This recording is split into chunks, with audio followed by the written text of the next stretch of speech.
उड़ीसा में तो भगवान बीमार हो जाता है, जगन्नाथ प्रभु बीमार होते हैं। और 1-2 दिन नहीं होते, 15 दिन होते हैं।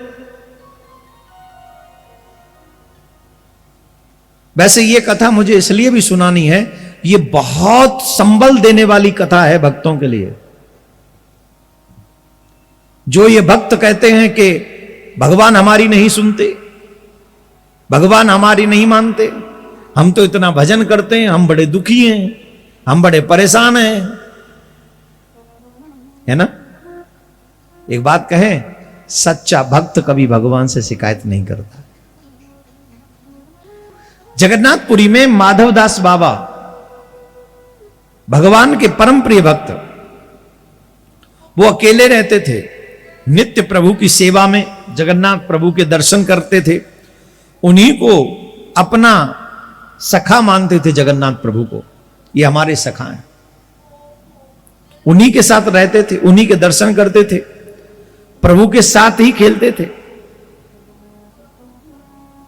एक बार थोड़ी उम्र बढ़ रही थी बाबा की, और जब बाबा की उम्र बढ़ रही थी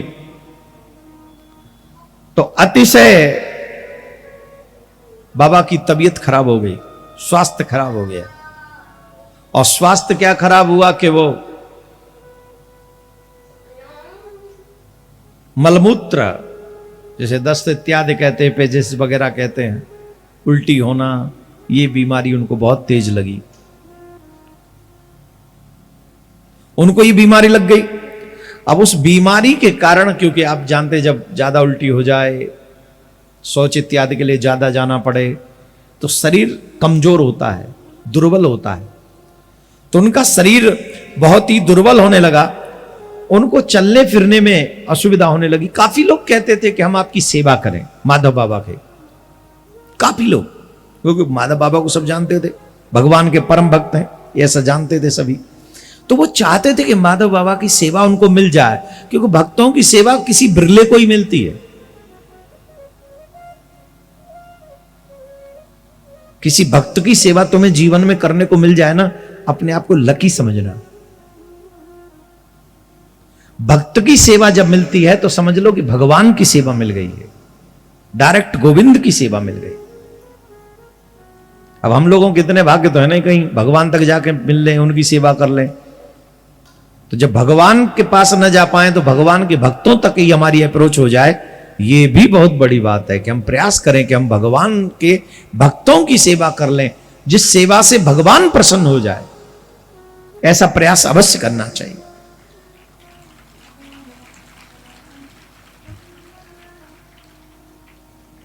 माधवदास बाबा अस्वस्थ, और लोग चाहते हैं कि उनकी सेवा करी जाए, पर वो कहते थे मेरी सेवा कोई नहीं करेगा। जब तक इस शरीर में प्राण है, मैं अपना कार्य स्वयं करना चाहता, किसी की सेवा स्वीकार नहीं करते थे, किसी की भी नहीं। अब वो उनका स्वास्थ्य ठीक नहीं हो रहा था, बहुत कंडीशन खराब होती जा रही थी। तब जगन्नाथ प्रभु को लगा कि नहीं, किसी और की सेवा ले न ले, पर मुझे इनकी सेवा करने के लिए अवश्य ही जाना चाहिए। तब जगन्नाथ प्रभु, जब माधवदास बाबा का रोग बढ़ गया तो स्वयं जगन्नाथ ने एक छोटा सा बालक का, सेवक का रूप बनाया और बाबा के पास पहुंचे और बाबा से कहने लगे, बाबा तुम्हारा शरीर बड़ा अस्वस्थ है, तन बड़ा अस्वस्थ है, लाओ मुझे सेवा का अवसर दो, मैं तुम्हारी सेवा करूंगा।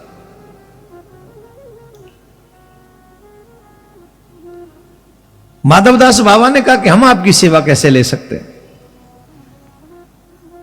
परंतु इतने सुंदर थे, इतने प्यारे थे, उनकी वाणी इतनी सुंदर थी कि वो डिनाई नहीं कर पा रहे थे, मना नहीं कर पा रहे थे। और माधवदास बाबा की सेवा में जगन्नाथ प्रभु लग गए। जगन्नाथ प्रभु अपने हाथों से, देखो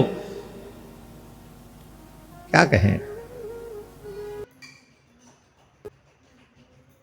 अरे जब भगवान के सच्चे भक्त बनते हो तो वो कर सकते हैं जो तुम्हारे बच्चे नहीं कर पाते। तुम्हारी औलाद, तुम्हारी संतान जिसे देखकर घिन करती है, मुंह मोड़ लेती है, वो ठाकुर जी करते हैं। बाबा की तबीयत कितनी खराब होगी जानते हो? उन्हें पता ही नहीं होता था कि कब वस्त्रों में उन्होंने मलमूत्र त्याग दिया। यह स्थिति हो गई थी उनकी कि कब उन्होंने मलमूत्र त्याग दिया वस्त्रों में, उन्हें पता नहीं चलता था। और जब पता नहीं चलता था, उन वस्त्रों को स्वयं भगवान धोते थे, बाबा को स्नान कराते थे, बाबा को स्वच्छ करते थे। जगन्नाथ प्रभु, इसे कहते सेवा। और भगवान अपने भक्तों की सेवा ऐसे करते हैं, आप सोच नहीं सकते, कोई नहीं सोच सकते। कुछ समय बाद बाबा का शरीर थोड़ा स्वस्थ हुआ, थोड़ा, ज्यादा नहीं, थोड़ा। तो जब थोड़ा स्वस्थ हुआ तो बाबा समझ गए कि कोई और नहीं है, किसी साधु की कोई और इतनी सेवा नहीं कर सकता, ये साक्षात भगवान ही है, साक्षात गोविंद ही है, जगन्नाथ ही है। तब उन्होंने उन्हें पहचान लिया। और जब उन्होंने पहचान लिया तो एक दिन माधवदास बाबा ने कहा, प्रभु आप तो त्रिभुवनपति हो, आप तो त्रिलोकीनाथ हो, आप ही के बस में ये संसार है, आप ही के बस में ये त्रिलोकी है, आप जो चाहे वो एक क्षण में कर सकते हो, एक क्षण में जो आप चाहें सो। तो आपने इस रोग में मेरी इतनी सेवा करी, इतनी सेवा मेरी करी, इस रोग में मुझे रोगी रखा, मेरी सेवा भी की। आप अगर चाहते तो मेरे रोग को भी तो ठीक कर सकते थे, बजाय मेरी सेवा करने के। इतना सेवा करने की आवश्यकता क्या है?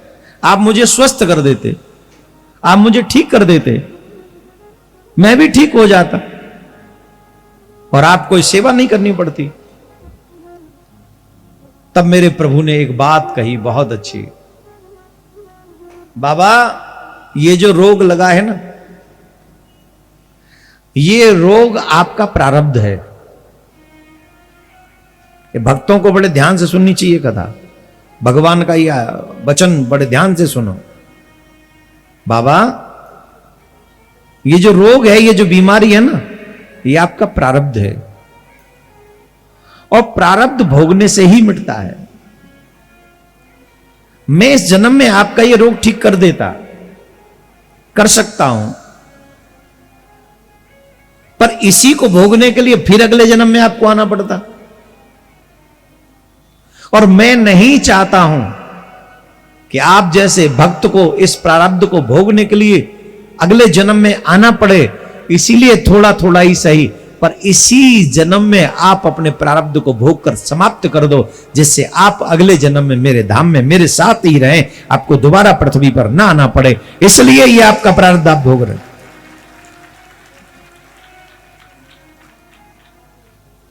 अगर तुम कहो तो मैं तुम्हारी बात नहीं टालूंगा, मैं तुम्हें ठीक कर देता हूं।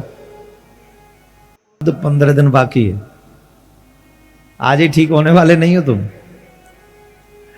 आज भी, आज से तुम्हारा ये प्रारब्ध 15 दिन और बाकी है, परंतु चिंता मत करो, आज से तुम्हारे इस प्रारब्ध को मैं भोगूंगा और 15 दिन मैं अस्वस्थ रहूंगा।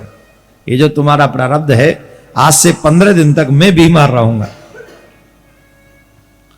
और तब से लेके आज तक, तब से लेके आज तक